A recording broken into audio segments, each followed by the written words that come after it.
ऐ लोगों, मुझे छोड़ करके मेरे नबी को सूली पर चढ़ा दो तो ऐ खुबैब, हम गौर कर सकते हैं, हम विचार कर सकते हैं कि तुम्हें छोड़ दें। मेरे प्यारे साथियों, खुबैब इब्ने अदी को मालूम है थोड़ी देर में मुझे सूली पे चढ़ा दिया जाएगा, मेरी तिक्का बोटी कर दी जाएगी, मेरे बदन के टुकड़े टुकड़े कर दिए जाएंगे। ऐसे मौके पर खुबैब को ऑफर दिया जा रहा है, तुझे कुछ नहीं करना है, बस जबान से ये कहना है मेरी जगह मेरे नबी होते तो हम तुम्हें छोड़ सकते हैं, तो तुम बताओ तुम्हारी क्या राय है। खुबैब बिन अदी कहते हैं कि ऐ जालिमों, तुम मेरी जगह मेरे नबी को सूली पे चढ़ाने की बात करते हो, मैं तो यह भी गवारा नहीं करूंगा कि मेरी जान बच जाए और मेरे नबी के पांव में कांटा भी चुभोया जाए। तुम मेरी जगह मेरे नबी को सूली पे चढ़ाने की बात कर रहे हो, अरे ये तो बहुत दूर की बात है। खुबैब तो यह भी गवारा न करेगा कि खुबैब की जान को बख्श दिया जाए, खुबैब को रिहा कर दिया जाए और बदले में खुबैब के नबी के पांव में कांटा चुभोया जाए। अल्लाह, आपने इकरार कर लिया कि अब आप जनाब मुहम्मदुर रसूलुल्लाह सल्लल्लाहु अलैहि वसल्लम के लाए हुए दीन और लाई हुई शरीयत को फॉलो करने वाले हैं, उसके मानने वाले हैं। अब आप उस शरीयत के खिलाफ नहीं जाएंगे, उसकी मुखालफत नहीं करेंगे, इसलिए कि अल्लाह के आखिरी नबी अपनी मर्जी से, अपनी ख्वाहिश नफ्स से कुछ नहीं बोलते थे।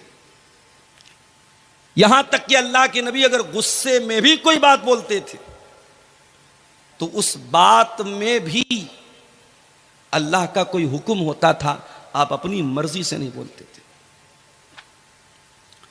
वमा यंतिकु अनिल हवा इन हुवा इल्ला वह्युन यूहा।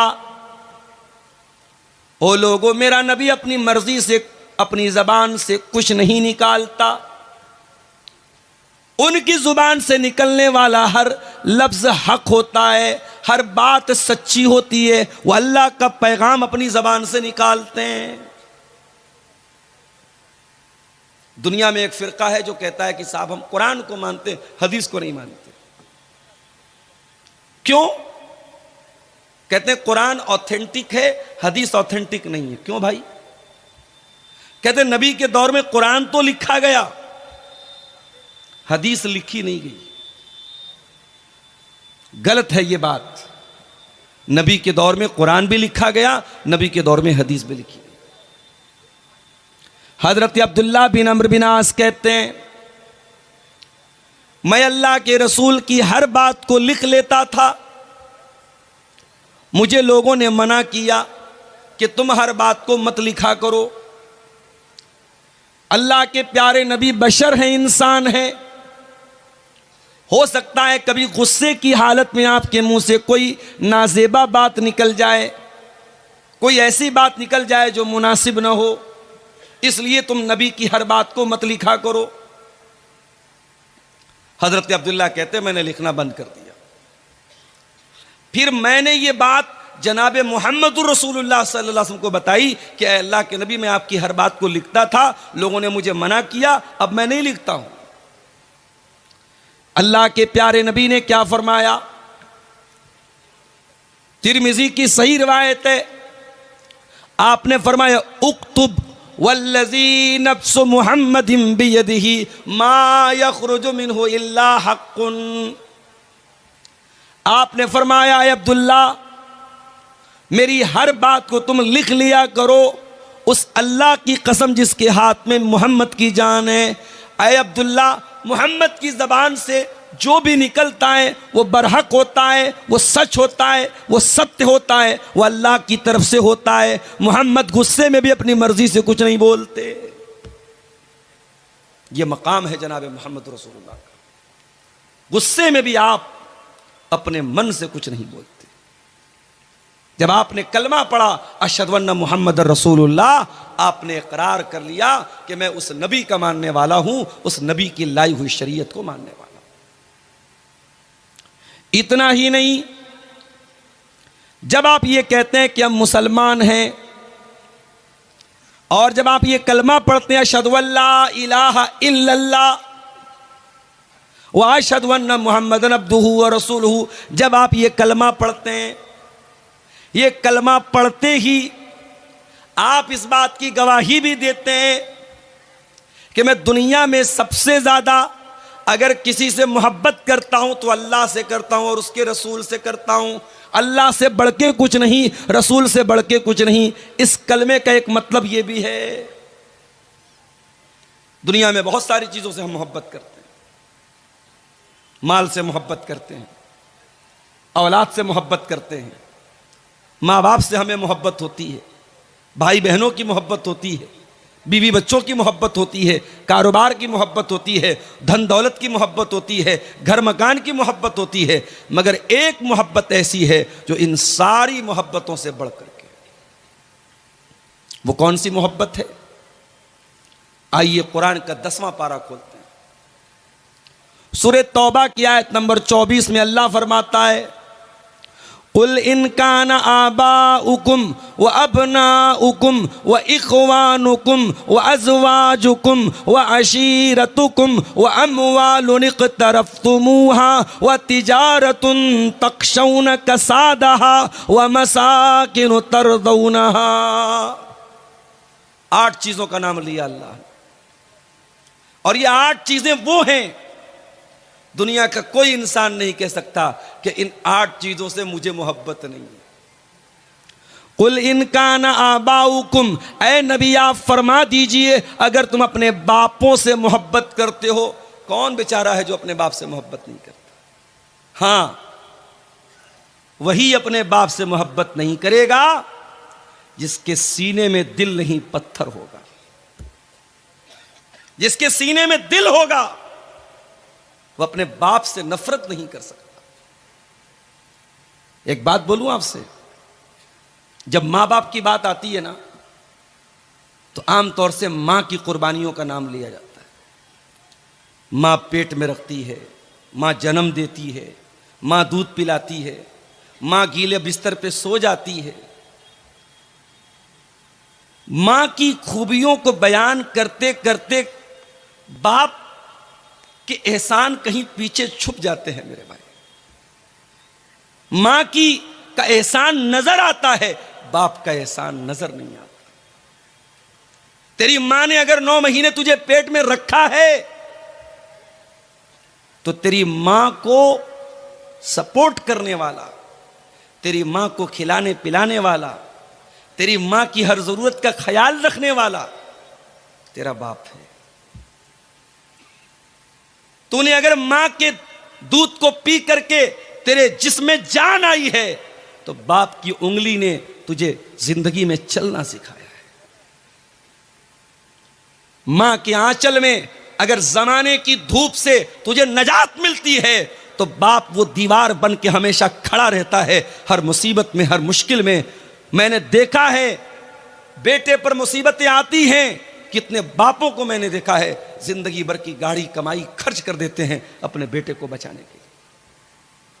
इसलिए मां के एहसान अपनी जगह हैं, बाप के एहसानात को कभी अंडर एस्टिमेट मत करना मेरे भाइयों, बाप के एहसान को कभी कमजोर मत समझना।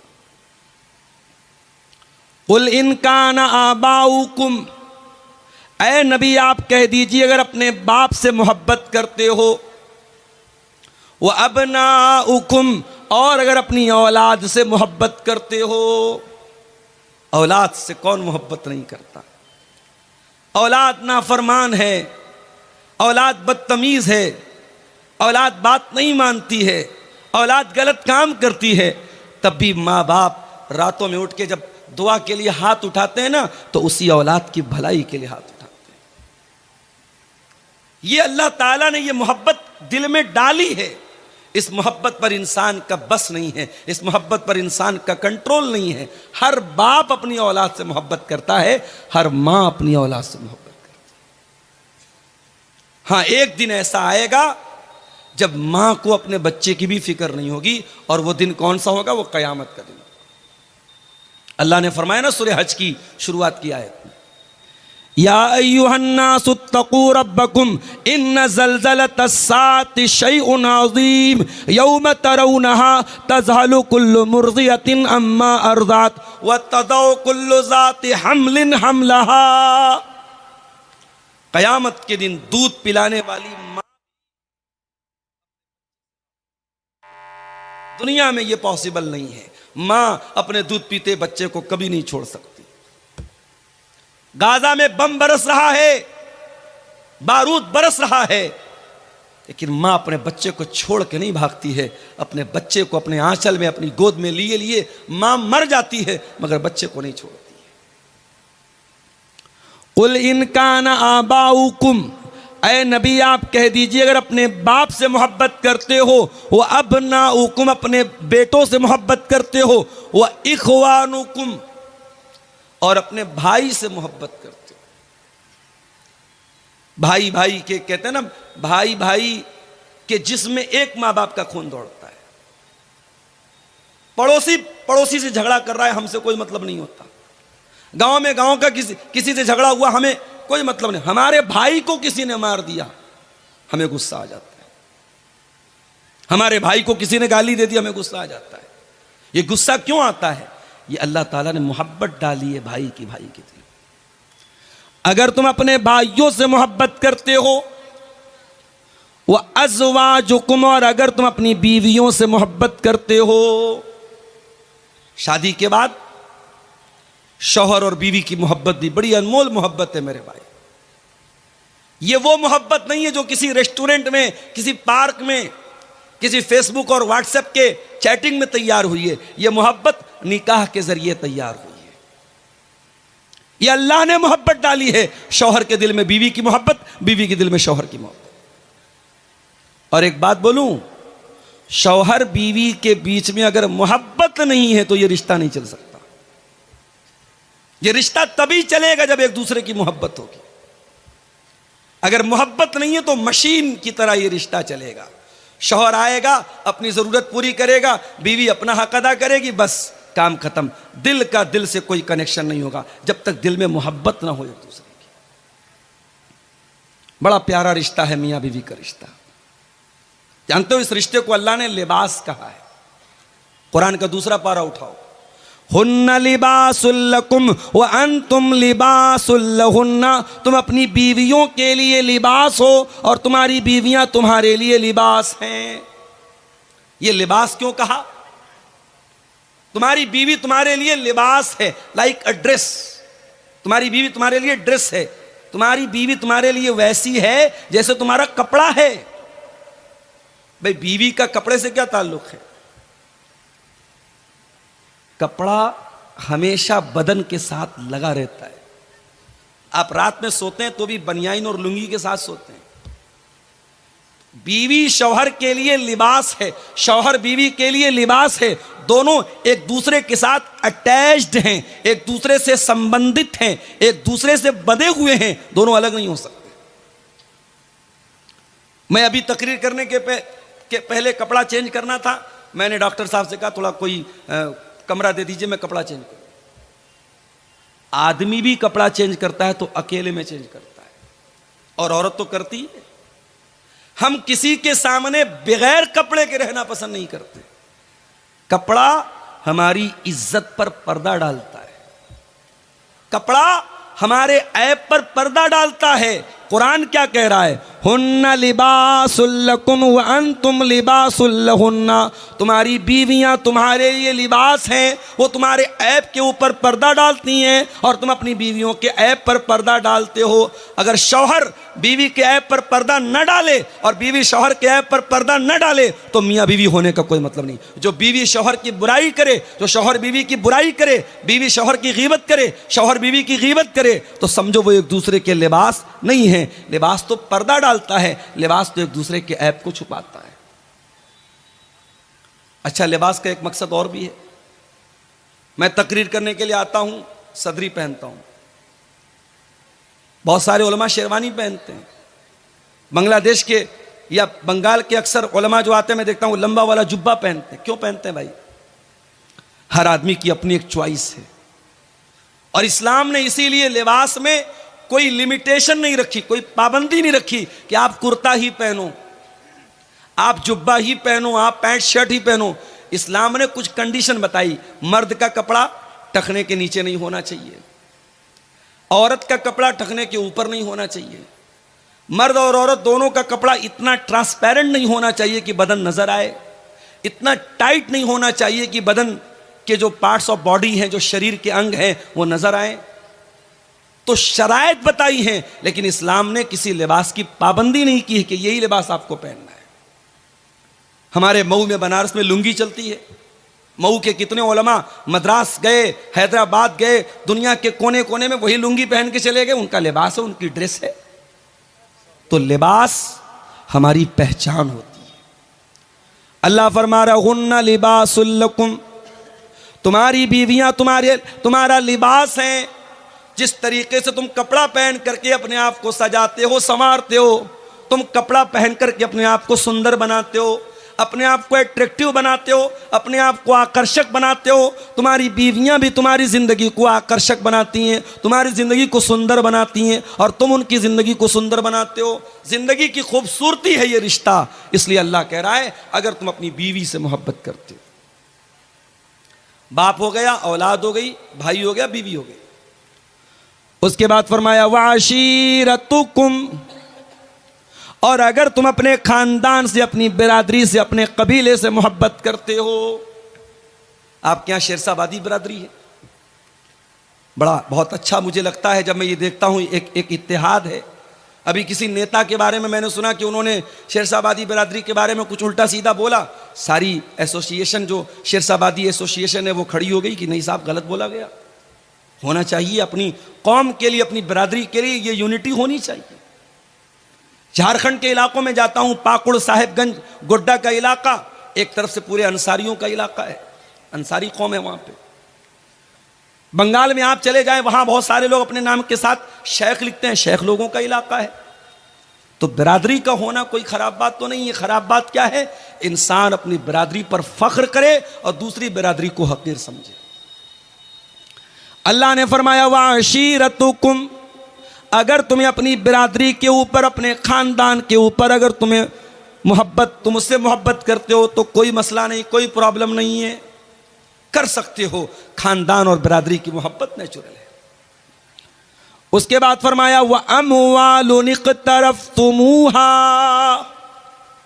और वो माल जिसको तुम कमा कमा करके, मेहनत कर करके कमाते हो, लाते हो, अगर तुम अपने माल से मोहब्बत करते हो तब भी कोई प्रॉब्लम नहीं है।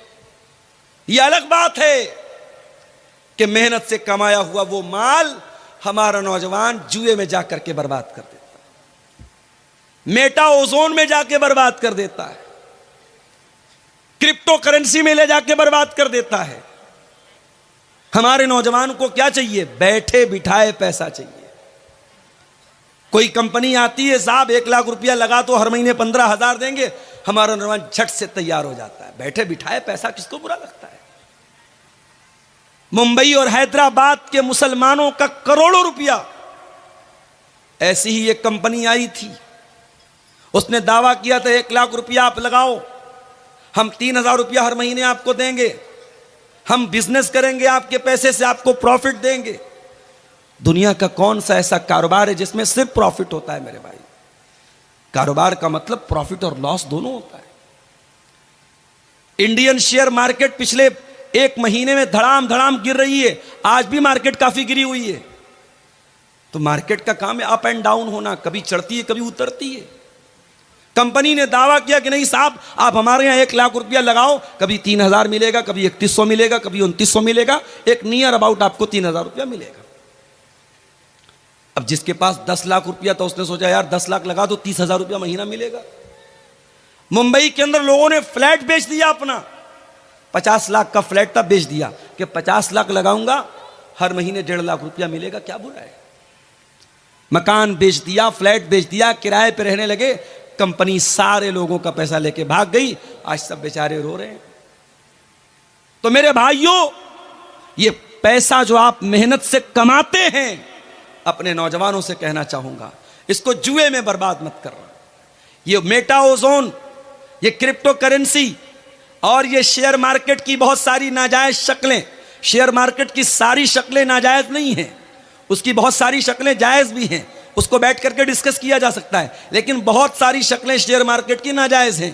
तो शेयर मार्केट हो गई, क्रिप्टो मार्केट हो गई, इसी तरीके से आजकल ये जो है कमोडिटी मार्केट चल रही है, सोने और चांदी का कारोबार हो रहा है। इन तमाम चीज़ों में जो एक ये गारंटीड मुनाफा है और ये है कि साहब हम पैसा लगा के करोड़पति बन जाएंगे, 100 रुपया लगा के 1000 कमा लेंगे, ये जुआ है, इसमें अपने पैसे को बर्बाद मत करो मेरे भाई।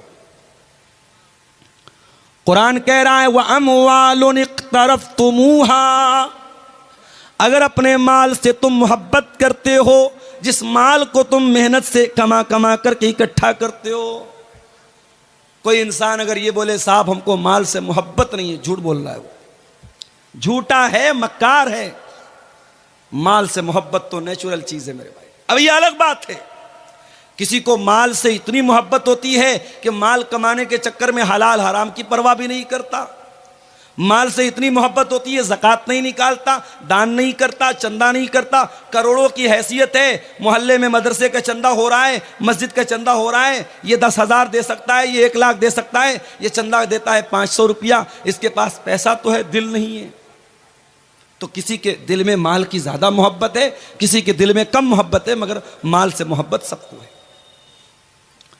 उसके बाद फरमाया व तिजारतुन तख्शौन कसादहा, और ए ईमान वालो, अगर तुम अपने बिजनेस से, अपने कारोबार से, अपने व्यापार से, अपने धंधे से, अपनी दुकान से मोहब्बत करते हो, जिस कारोबार के बारे में तुम्हें यह डर होता है कि कहीं घाटा ना हो जाए, हर कारोबारी को यही डर रहता है घाटा ना हो जाए, तो ये 7 चीज हो गई। और 8वीं चीज व मसाकिनु तरदौनहा, और ऐ मुसलमानों, अगर तुमको अपने घर बार से मोहब्बत है, अपने मकान से मोहब्बत है, अपनी बिल्डिंग से मोहब्बत है, माँ बाप से मोहब्बत, औलाद से मोहब्बत, भाई से मोहब्बत, बीवी से मोहब्बत, खानदान से मोहब्बत, माल से मोहब्बत, तिजारत से मोहब्बत, घर बार से मोहब्बत, अल्लाह ने 8 चीज़ों का नाम लिया। और 8 चीज़ों का नाम लेने के बाद अल्लाह क्या कहता है, ज़रा गौर कीजिएगा। अहब्ब इलैकुम मिनल्लाहि व रसूलिही व जिहादिन फी सबीलिही, अगर इन 8 चीज़ों की मोहब्बत तुम्हारे दिल में अल्लाह से ज़्यादा हो जाए, रसूल से ज़्यादा हो जाए और अल्लाह की राह में जिहाद से ज़्यादा हो जाए, फतरब्बसू, तो तुम अल्लाह के अज़ाब का इंतज़ार करो, हत्ता यअतियल्लाहु बिअम्री, अल्लाह ताला अपने अज़ाब को सामने लाएगा। पता ये चला आप मोमिन हैं, आप मुसलमान हैं, आपके दिल में सबसे ज्यादा मोहब्बत किसकी होनी चाहिए, अल्लाह की और उसके रसूल की होनी चाहिए। दुनिया की सारी मोहब्बतें इन 2 मोहब्बतों पर कुर्बान है मेरे भाई। अब मैं अपने तकरीर के असल टॉपिक की तरफ आ रहा हूं। हमें अपने रसूल से मोहब्बत तो करनी है, सवाल ये पैदा होता है कितनी मोहब्बत करनी है। कुरान करीम जवाब देता है अन्नबिय्यु औला बिल मोमिनीन मिन अनफुसिहिम, के नबी मोमिन, नबी से ईमान वाले अपनी जान से ज़्यादा प्यार करते हैं, ईमान वाले नबी से अपनी जान से ज़्यादा मोहब्बत करते हैं, जान से बढ़ के अपने नबी से प्यार होना चाहिए। अब आप कहेंगे मौलवी साहब ये कैसे पॉसिबल है, जान से बढ़ के कोई कैसे प्यार कर सकता है? आइए मैं आपको एग्जाम्पल देता हूँ। हजरत खुबैब इब्ने अदी को देखो, इनको मक्का वालों ने अरेस्ट कर लिया, गिरफ्तार कर लिया, इनको सूली पे चढ़ाने की तैयारी हो गई है। मक्का वालों ने कहा खुबैब कोई आखिरी ख्वाहिश, कोई अंतिम इच्छा अगर हो तो बता दो। कहा कि मैं 2 रकात नमाज पढ़ना चाहता हूं। कहा ठीक है 2 रकात नमाज पढ़ दो तुम। और आज भी दुनिया में तकरीबन हर कंट्री में, हर देश में फांसी देने से पहले और सजाए मौत देने से पहले मरने वाले की अंतिम इच्छा पूछी जाती है, और अगर पूरी करने लायक होती है तो पूरी भी करवाई जाती है। खुबैब इब्ने अदी ने कहा मैं 2 रकात नमाज पढ़ना चाहता हूं। कहा ठीक है पढ़ लो। हजरत खुबैब इब्ने अदी ने हल्की 2 रकात नमाज पढ़ी, सलाम फेरा, कहा है मक्का वालों, अगर इस बात का डर न होता कि कहीं तुम ये न समझने लगो मैंने मौत के डर से नमाज को लंबा किया है तो मैं थोड़ी और लंबी नमाज पढ़ता। कहा है खुबैब एक बात बताओ, क्या तुम ये तसव्वुर कर सकते हो कि हम तुम्हें छोड़ दें और तुम्हारी जगह तुम्हारे नबी को सूली चढ़ा दें? नऊजुबिल्लाह। अगर तुम ऐसी बात अपने मुंह से निकाल दो कि ऐ लोगों मुझे छोड़ करके मेरे नबी को सूली पर चढ़ा दो, तो ऐ खुबैब हम गौर कर सकते हैं, हम विचार कर सकते हैं कि तुम्हें छोड़ दें। मेरे प्यारे साथियों, खुबैब इब्ने अदी को मालूम है थोड़ी देर में मुझे सूली पे चढ़ा दिया जाएगा, मेरी तिक्का बोटी कर दी जाएगी, मेरे बदन के टुकड़े टुकड़े कर दिए जाएंगे। ऐसे मौके पर खुबैब को ऑफर दिया जा रहा है, तुझे कुछ नहीं करना है, बस जबान से ये कहना है मेरी जगह मेरे नबी होते तो हम तुम्हें छोड़ सकते हैं, तो तुम बताओ तुम्हारी क्या राय है? खुबैब बिन अदी कहते हैं कि ऐ जालिमों, तुम मेरी जगह मेरे नबी को सूली पे चढ़ाने की बात करते हो, मैं तो ये भी गवारा नहीं करूंगा कि मेरी जान बच जाए और मेरे नबी के पांव में कांटा भी चुभोया जाए।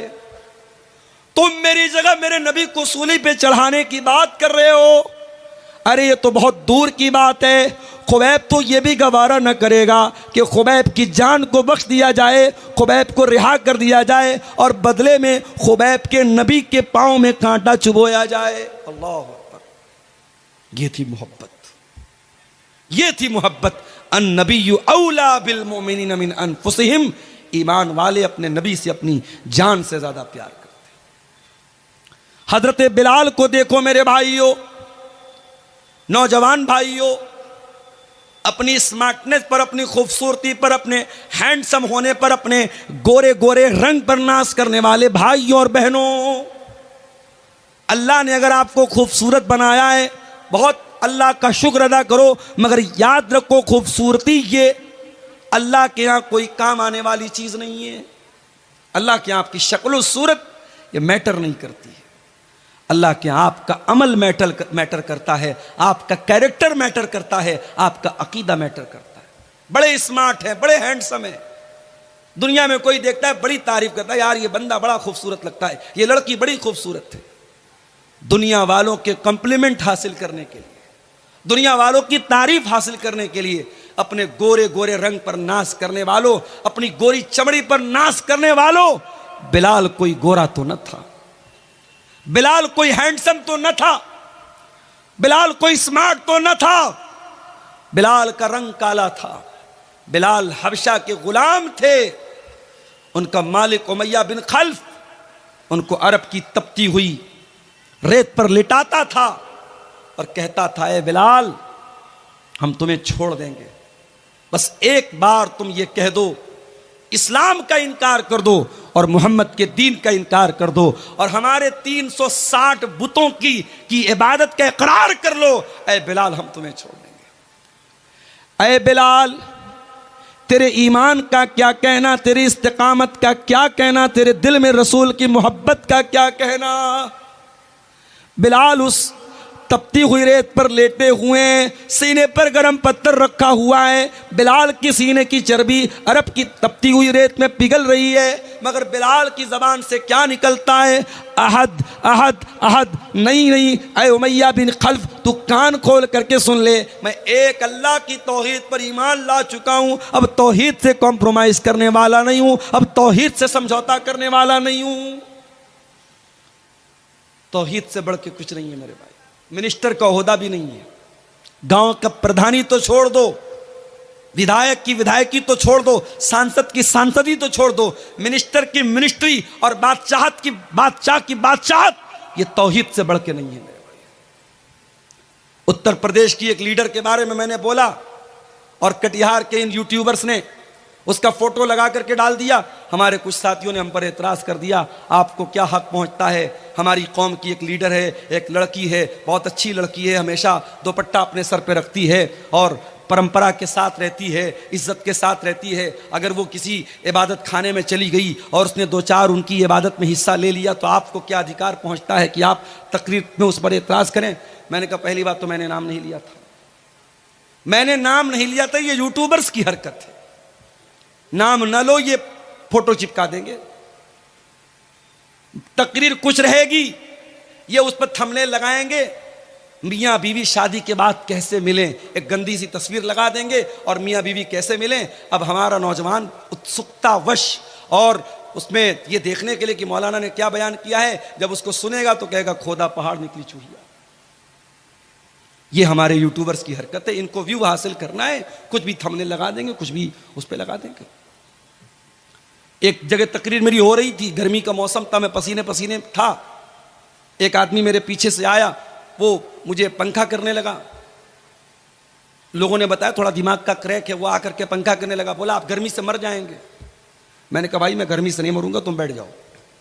अब एक यूट्यूबर ने उस पर थंबनेल लगाया, तकरीर में हुआ हंगामा, मौलाना भड़क गए। अरे भाई किस पर भड़का मैं, तो कुछ भी चल रहा है आजकल। मैंने तकरीर में सिर्फ इतना बयान किया, उत्तर प्रदेश की एक लीडर के बारे में, मैंने नाम भी नहीं लिया। मैंने कहा एक लीडर है, मुसलमान लीडर हैं, बड़ा उनकी तारीफ हो रही कि साहब बहुत अच्छे परिवार से उनका संबंध है और बहुत सारे वोटों से जीत करके वो आई हैं और पार्लियामेंट में हमारी नुमाइंदगी कर रही हैं। उनका एक वीडियो मैंने देखा कि एक इबादत खाने में, गैर मुस्लिमों के इबादत खाने में दाखिल हुई और उनकी इबादत में उनके जो धार्मिक क्रियाक्रम होता है उसमें शामिल हुई। मैंने कहा ये गलत है। एक सीधी सीधी बात सुन लो, अभी दिल्ली में ऑल इंडिया अहले हदीस कॉन्फ्रेंस हुई, मेरी तकरीर होने वाली थी वहां, बनारस से मेरी फ्लाइट थी, मैं नहीं जा सका। उस कॉन्फ्रेंस में मेरी तकरीर का जो टॉपिक था वो क्या था? इस्लाम और मजहबी रवादारी, इस्लाम एंड रिलीजियस टॉलरेंस। इस्लाम दूसरे के मजहब के बारे में हमें अपने अंदर बर्दाश्त का मादा पैदा करने का हुक्म देता है, ये मेरा टॉपिक था। तो मैं उस तकरीर में जो बात बयान करने वाला था, जो मैंने नोट्स बनाए थे, उसमें एक बात मैंने ये भी लिखी थी कि रवादारी का मतलब, टॉलरेंस का मतलब ये नहीं है कि मैं आपके मजहब पर अमल करूं, आप मेरे मजहब पर अमल करें, नहीं। टॉलरेंस तो ये है आप अपने धर्म पर अमल करें, मैं अपने मजहब पर अमल करूं, ना मुझे आपके मजहब पर कोई एतराज हो, ना मैं आपके मजहब को कुछ बुरा भला कहूं और ना आप मेरे मजहब के साथ कोई छेड़छाड़। ये टॉलरेंस है।